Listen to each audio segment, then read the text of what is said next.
Chapter 1. The arrow in the quiet forest. The forest was not silent. It breathed. Wind brushed through cedar branches like an ancient whisper, and the faint drip of morning dew echoed from moss-covered stones. But to Hiro, the young apprentice walking alone beneath the towering trees, the world felt unbearably loud. Every rustle, every distant bird cry, every shifting pattern of light across the leaves seemed to pull his mind in 100 directions at once. He had trained his body for years, sword drills, footwork patterns, endless endurance sessions beneath waterfalls, but his mind remained wild, unfocused, easily scattered, easily shaken, easily stolen by the smallest distraction. And now, he had reached the door of the one man who could change everything. Master Kiyoshi, the hermit archer known for teaching the unbreakable mind. Legend said he could shoot an arrow through a candle flame in the middle of a thunderstorm, not because his eyes were sharp, but because his attention was sharper. Moved with the spirit of Zanshin, the samurai state of a total presence before, during, and after the action. If you enjoyed the video, don't forget to like, comment, and share so I can keep bringing you great content. Hiro reached the clearing. A small wooden shack sat at the edge of a cliff, overlooking a wide valley wrapped in mist. And there, standing barefoot on the cold stone, was the master. His bow was old, his posture was straight, his presence was terrifyingly calm. Hiro bowed deeply. Master Kiyoshi, I have come to learn focus. The old man did not turn. He released the arrow. Thwish, the sound sliced through the air like a whispering blade. The arrow flew into the fog and vanished. Only then did he speak. Hiro, you wish to control your mind, yet you do not even control your breath. The apprentice straightened, confused. Master, I have trained for... Training the body is not the same as training the spirit, Kiyoshi interrupted. A warrior without mental discipline is like a blade without a handle, sharp but unusable. He gestured to the ground beside him. Sit. Hiro obeyed, though impatience burned beneath his ribs. Dreams of mastery filled his head. Swift arrows, perfect strikes, unstoppable focus strikes, unstoppable focus. He expected teachings, drills, maybe a demonstration of legendary skill. Instead, there was only silence. Minutes passed, then more minutes, then nearly an hour. The wind shifted. Crows cried far above, the valley stirred below, but the master did not move. Finally, Hiro exhaled sharply. Master, why do we sit? I came to learn Zanshin, not to waste the morning. Kiyoshi opened one eye. Tell me, where was your mind just now? Hiro hesitated. The truth was embarrassing. It wandered. It always wanders. The master replied calmly. Because you do not understand the first law of Zanshin, he stood, lifted another arrow, and pointed it at Hiro. Your attention is your sword. Every moment you lose it, you die a little. Then he shot the arrow, not into the valley, but into a narrow wooden post only a few steps away. The arrow struck dead center, vibrating with perfect stillness. Master, how did you... A focus, Kiyoshi said, is not something you create. It is something you return to, again and again, 1,000 times if needed. You think mastery is one moment of discipline. It is not. It is the courage to return your mind every time it slips. That is Zanshin. Hiro felt the words sink deep. The courage to return. He had never thought of it that way. He believed focus was for the chosen few, those born with stronger minds. He believed distraction was a flaw, a weakness he was cursed with. But Kiyoshi spoke of it like a battle, a repeated reclaiming of awareness, a continuous cycle of falling and standing again. Kiyoshi stepped closer. You believe distraction is a modern problem, he said quietly. But centuries before you, warriors faced the same enemy: fear, impatience, noise, the ego whispering, look there, think here, worry about this. You fight phantoms, not enemies. He placed a hand on Hiro's shoulder. The Zanshin begins with one question. Can you keep your mind where your feet are? Hiro swallowed. I don't know. Then let us test it. The master motioned toward a wooden target set deep in the forest. Not a round board, not a classic bullseye, but a tiny knot in the wood, barely visible, half the size of a thumb. Hit that. Hiro blinked. Master, that is impossible. Kiyoshi raised a brow. Impossible is what unfocused men say when they fear trying. The apprentice sighed, took the bow, and positioned himself. He inhaled, trying to quiet his mind. The string felt cold against his fingers, the bow heavier than he remembered. He drew. He aimed. He hesitated. A bird cried behind him. His attention flicked. The wind shifted. His attention flicked. Doubt whispered. His attention flicked again. The shot was ruined before it even left his hands. He released. Thump. The arrow struck nowhere near them. It didn't even hit the target board. It buried itself in the dirt. He lowered the bow, ashamed.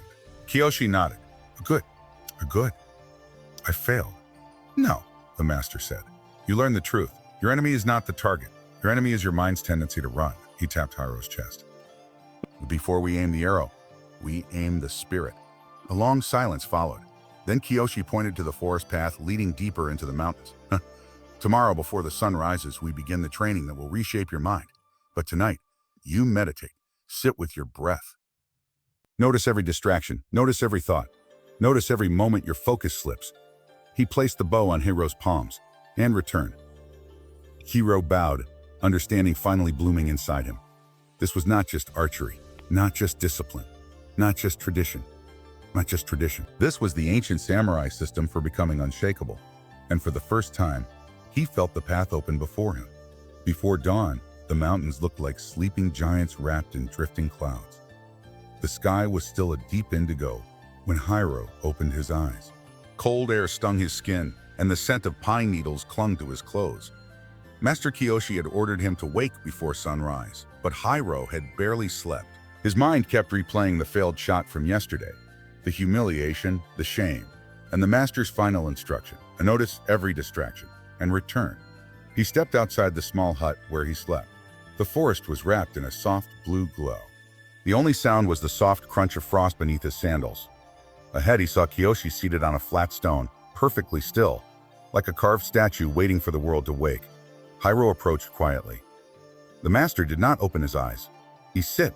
Hiro obeyed. For a long moment, neither spoke. The cold wind moved through the trees like a spirit wandering ancient paths, and the first hint of dawn began to color the horizon. Finally, Kiyoshi's voice broke the silence. Tell me what you discovered last night. Hiro inhaled slowly. Me mind does not listen to me. It runs everywhere. It pulls me into worries, memories, ideas, noise, the future, the past, everything except this moment. The master nodded. That is because you never trained it. You trained your legs, your arms, your sword. But the mind, you let it run wild like an untamed horse. Why then are you surprised when it refuses to obey you? Hiro lowered his gaze. I didn't know how, but then you will learn now. Today you will begin the foundation of Zanshin, the art of unbroken presence. Kiyoshi stood in motion for Hiro to follow him deeper into the forest. They walked between towering cedars, their branches filtering the newborn sunlight. Every few steps, the master stopped and asked a question. Oh, what do you hear? Hiro listened.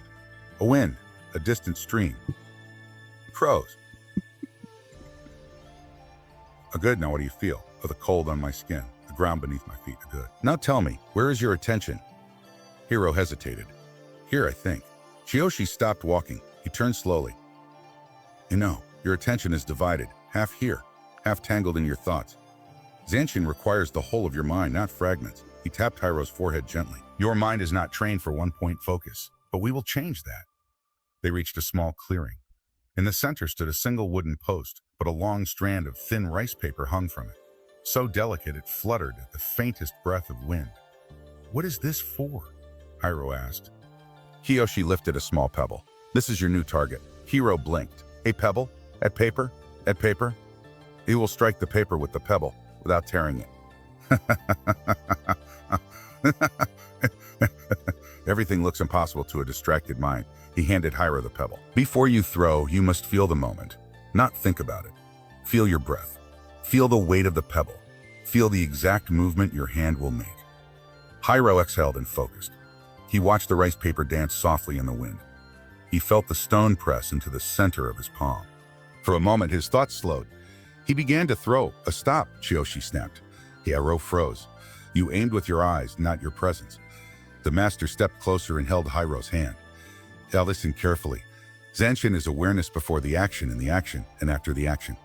Most people only pay attention while doing. That is why they fail. He stepped back again. Try again. Try again. Hiro inhaled deeply. This time he brought all of his attention in one point, the rice paper's center. He imagined the pebble's path. He softened his shoulder. He aligned his breath with the stillness of the forest. He threw. Tap. The pebble touched the paper and fell to the ground. Kiyoshi nodded. A better. Hiro felt a small surge of pride. Did I do it? No, Kiyoshi said flatly. You still lack the final part. What part? The what part of the return? The master pointed at the pebble on the ground. You threw it with focus. But what happened the moment it left your hand?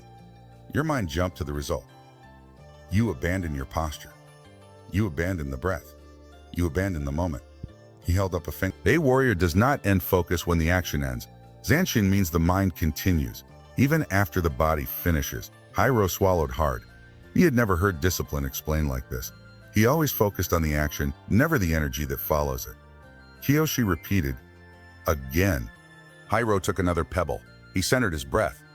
He calmed the tremble in his fingers. This time he did not rush. He did not think. He simply returned each time the mind tried to escape. He threw, tapped. The pebble kissed the paper again. Not a tear, not a ripple, just a clean, soft touch. But this time, Hiro did not break attention. He held the moment. He kept breathing. He did not chase the result or judge himself. He remained. Kiyoshi nodded slowly. But for the first time, Hiro, you stayed. A warm stir moved inside the apprentice's chest. Not triumph, not victory, presence. Kiyoshi stepped beside him. Today you learn the essence of Zanshin, the art of the breath, the art of the return, the art of staying when the mind wants to run. He placed a hand on Hiro's shoulder. Unbreakable focus had finally begun. Morning fog curled around the temple grounds like drifting spirits. Hiro stepped out of his hut expecting more pebble training, but instead found Master Kiyoshi waiting with a broom made of cedar branches.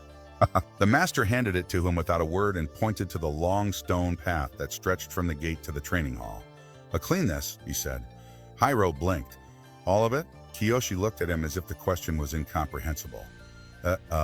A distracted mind breaks during simple tasks. So we begin with simplicity. Hiro exhaled and began sweeping. Fallen leaves were scattered everywhere, and the cold morning air stung his fingers. The broom scratched the stones in slow, steady strokes. At first, Hiro focused well, moving with deliberate care, but gradually his mind began its usual rebellion. This is boring. A waste of time. Why sweep? I should be training with weapons. Why isn't he teaching me anything real? I wonder if I can finish before lunch. Leaf after leaf, his attention wandered. His strokes became uneven. His breath turned shallow. Soon he found himself sweeping without actually being there. Kiyoshi appeared behind him. You left. Hiro jolted. I was still sweeping. But sweeping is not the task. The master tapped Hiro's chest. A being here is the task. Hiro clenched his jaw. Shame and frustration stirred inside him. How do I stop my mind from drifting? You do not stop it. You see it. Kiyoshi lowered his voice. Distraction survives because you fight it. Attention grows when you observe it. He pointed to the path again. Start over. Hiro swallowed hard. The entire path? Again? He felt a pulse of irritation but forced himself to bow and return to the beginning. This time, he swept with a more intentional rhythm. A leaf fell. He felt the weight of the broom. He heard the scratch against stone. He tasted the cool morning air. But after a few minutes, again his mind slipped away. How long is this going to take? What lesson is he planning? Is anyone even watching? What if I'm doing it wrong? Hiro growled under his breath. From the steps of the hall, Kiyoshi spoke without looking at him. Your mind is addicted to escape. Hiro stopped sweeping. That is the spell you live under, Kiyoshi continued. Your mind constantly searches for something easier, something more stimulating, something more comfortable. He walked toward Hiro, each step slow and deliberate. This is why you drift while working, why you lose hours to scrolling, why your goals collapse. You cannot remain in the moment if your mind keeps hunting for an exit. Hiro lowered his gaze. The truth stung because it was real. So what do I do? He asked quietly. You return, Kiyoshi said, again and again and again. Return until returning becomes your nature. With a soft sigh, Hiro reset his posture and swept from the beginning for the third time. He began noticing subtle details, the cool texture of the stone, the faint scent of cedar, the sunlight warming the path inch by inch. He felt his shoulders loosen, the sweeping became smoother, his breath steadier, but eventually, inevitably, his mind drifted again. Not as far, not as violently, but it still wandered. He caught himself within a few seconds and returned. Kiyoshi watched silently, and for the first time a small smile touched his lips. Hours passed. The sun climbed higher. The fog dissolved, and Hiro swept. Not perfectly, not flawlessly, but returning each time the mind slipped away, hundreds of times. By noon, the entire path stretched clean and clear, a gleaming stripe of stone through the courtyard. Hiro set the broom down and wiped sweat from his forehead. His shoulders burned, but his mind felt strangely lighter, not quiet, but held. Kiyoshi approached. "What did you learn?" Hiro thought for a moment. "That distraction isn't something happening to me. It's something happening inside me." Kiyoshi nodded. "And that discipline isn't staying focused. It's coming back every time I lose focus." A deep satisfaction warmed the master's eyes. "You are beginning to understand." Kiyoshi motioned for Hiro to follow him into the forest. They walked a narrow trail that twisted between old trees and moss-covered stones. The forest was alive with birdsong, rustling leaves, and distant water. At a small clearing, Kiyoshi stopped. "Your next lesson, walk, but do not let your attention break." Hiro frowned. The master raised a brow. "I just walk? Show me." Hiro began walking. In only 10 steps, his senses started drifting, pulled by memories, ideas, and random thoughts. "Again," Kiyoshi said. Hiro reset, breathed, and walked slower. 5 steps in, distraction. Again. 10 attempts passed. 20. 30. Each time Hiro failed in a different way. He would think of the sweeping, or of home, or of food, or of yesterday's embarrassment, or of tomorrow's training. Finally exhausted, he dropped onto a rock. "I can't do this," he muttered. Kiyoshi sat beside him, eyes gentle but firm. "You are breaking a lifetime of habits," he said. "Why do you expect it to be easy? Inner war is still war. Hero still war." Hiro stared at his hands. Sweat, dirt, trembling fingers. "Tell me something, Hiro," the master said. "When were you most focused today?" Hiro blinked. "When I caught myself drifting," Kiyoshi smiled. "Exactly. Because in that moment, you were watching your mind instead of being trapped inside it." He touched the earth with 2 fingers. "Akanso, simplicity, is the root of all mastery. When your inner world becomes simple, your focus becomes strong, but your mind is cluttered. We will clear it piece by piece." Hiro took a slow breath. For the first time, he wasn't afraid of the difficulty. He welcomed it. Kiyoshi stood. He knelt up. "We are not finished." Hiro rose. The master pointed down the path. "Today you learn the first spark of presence. Now we sharpen it until the world cannot break it." The war with distraction had truly begun. The next morning, the temple bells rang before sunrise. Their echo rolled across the mountains like a slow, awakening heartbeat. Hiro stepped outside and found Master Kiyoshi waiting in the courtyard, 2 wooden swords resting at his feet. Mist clung to the ground, swirling around the master's legs like drifting smoke. "Eat today," Kiyoshi said. "We enter the warrior's awareness." Hiro bowed deeply. "Akiyoshi-sensei, am I ready?" The master studied him for a long moment. "You are ready to begin." He tossed Hiro one of the wooden swords. Hiro caught it awkwardly, almost fumbling. The master didn't react. Instead, he walked in a slow circle around him. "Tell me," Kiyoshi said softly, "what is focus?" Hiro swallowed. Concentrating on one thing, Kiyoshi stopped behind him. That is narrowing, not focusing." He stepped around to face Hiro and tapped his chest with 2 fingers.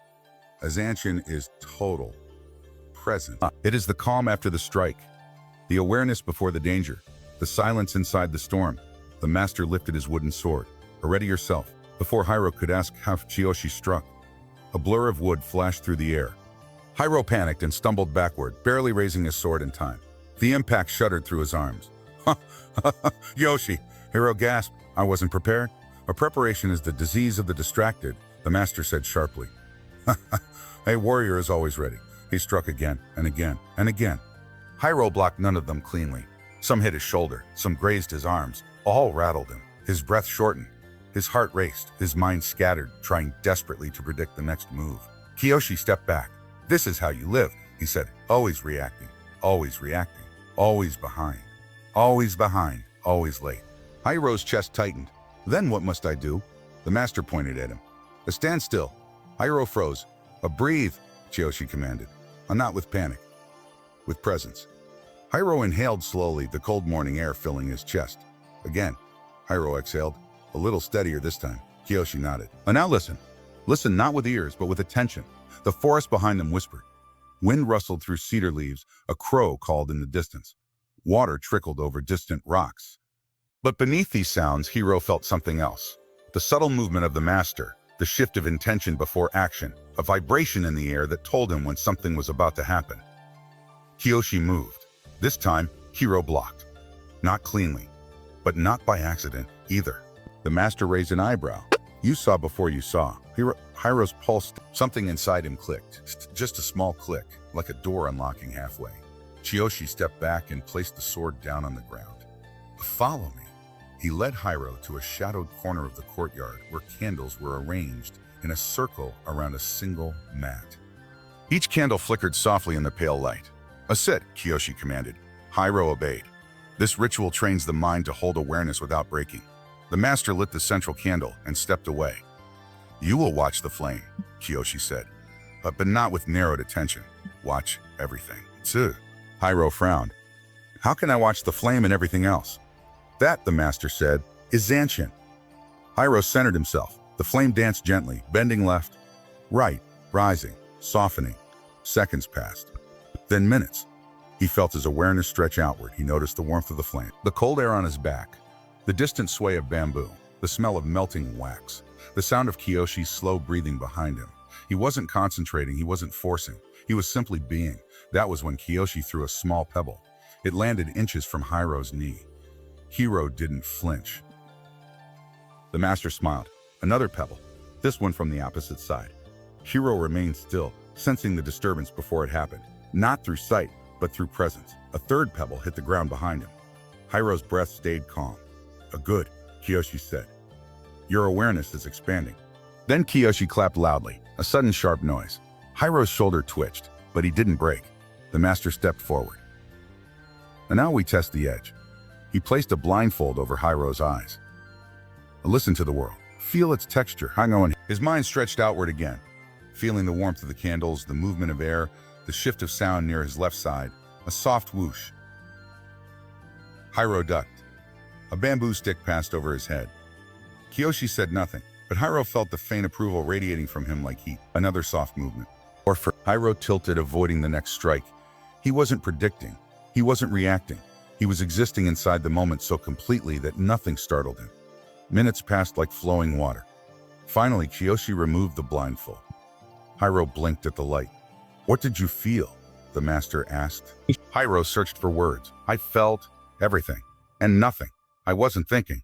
I wasn't fighting my mind. There was no noise inside me. Kiyoshi nodded. That is the doorway to Zanshin. He placed a hand on Hiro's shoulder.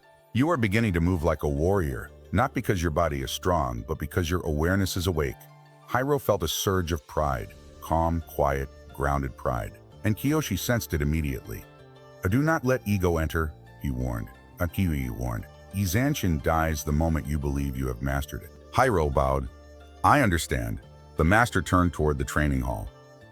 Tomorrow, he said, we sharpen your awareness under pressure. The world will try to break your focus.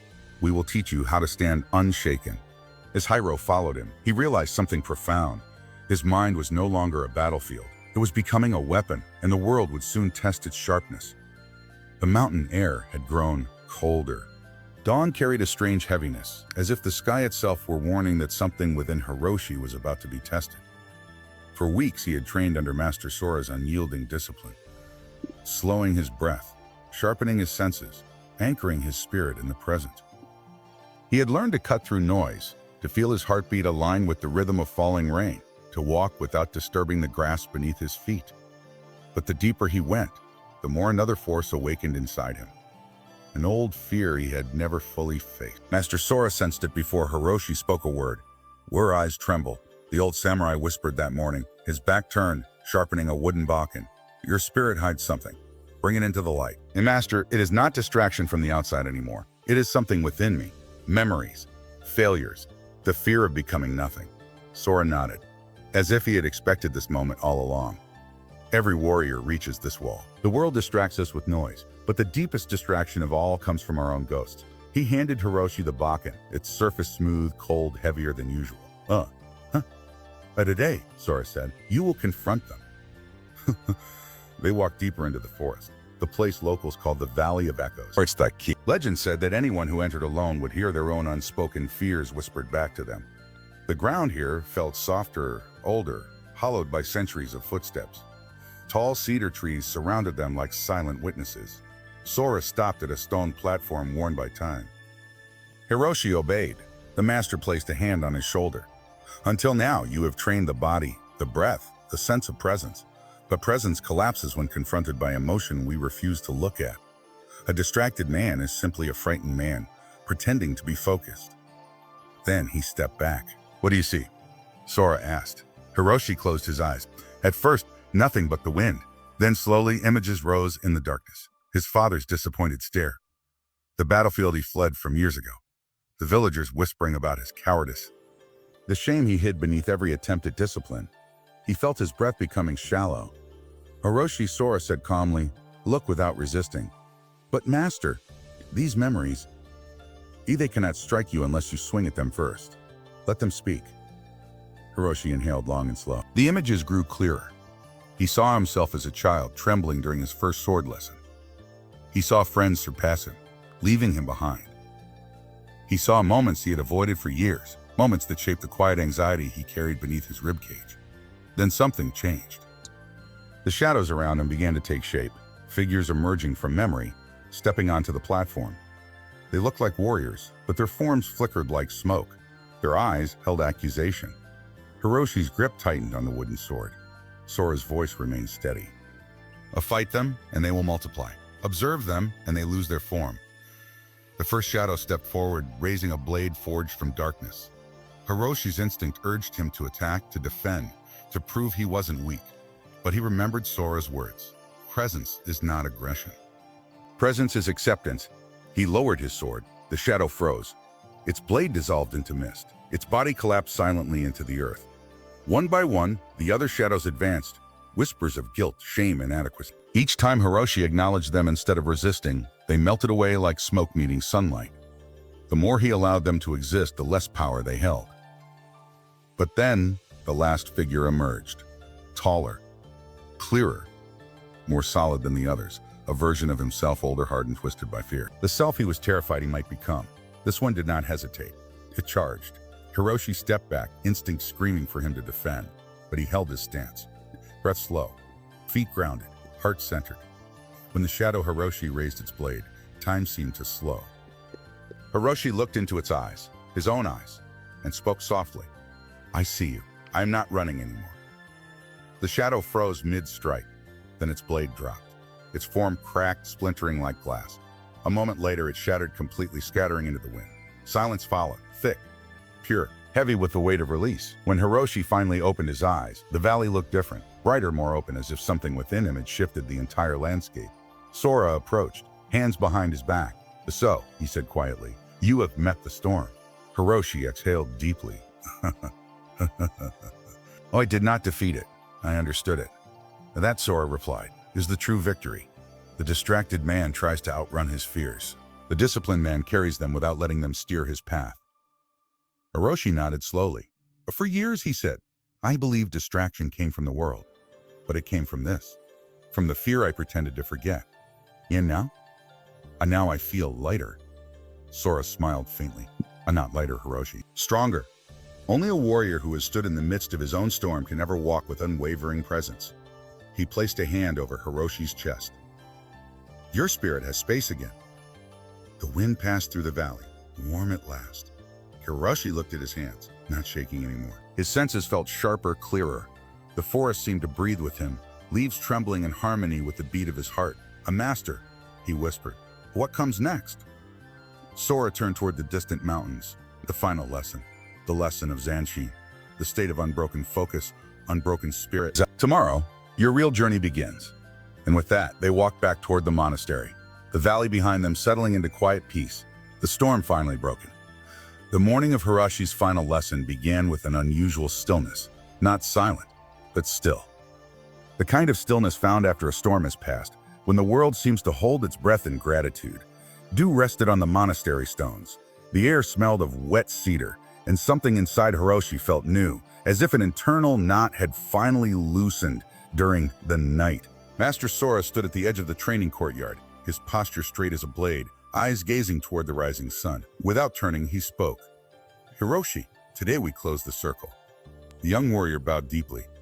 "A master, I am ready." "Not ready," Sora corrected. "Willing. That is enough." He motioned for Hiroshi to follow him through a narrow stone passageway. he had never entered before. Torches lit the walls, leading them into a vast circular chamber. The ceiling opened to the sky, allowing a column of morning light to illuminate the center. At the heart of the room lay a single object, a real katana wrapped in white cloth. Hiroshi felt its presence before he touched it. Sora spoke softly. You have trained your body, your senses, your awareness. You have met fear. You have watched it dissolve. Now comes the final discipline, Zanshin. The word echoed deep and ancient. Zanshin, Sora said, it means the mind that remains, the spirit that does not break, the awareness that stays alive after the strike, after the breath, after the moment. He looked directly into Hiroshi's eyes. This is what makes a warrior immune to distraction, not rigid focus, but unbroken presence. Hiroshi approached the katana. His reflection shimmered faintly on its lacquered sheath. He knelt and unwrapped it. The metal glowed like water under moonlight. Sora circled him slowly. When a man chases focus, he becomes tense. When he forces discipline, he becomes brittle. Zanshin is the opposite. It is the state in which the world cannot pull you, because your spirit is already rooted. He tapped the floor with his foot. A stand.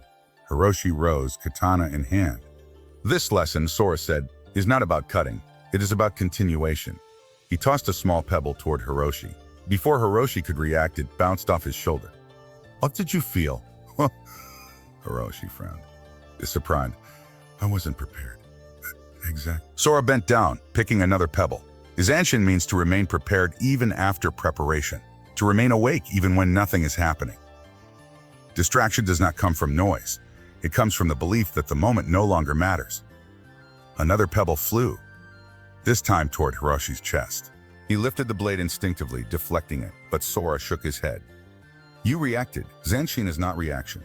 It is presence before reaction becomes necessary. Hiroshi inhaled, let his shoulders drop, felt the weight of the katana settle into his palms like an extension of his breath. Sora threw a third pebble. Without thought, without tightening, without effort, Hiroshi shifted his stance and let the pebble fall harmlessly beside him.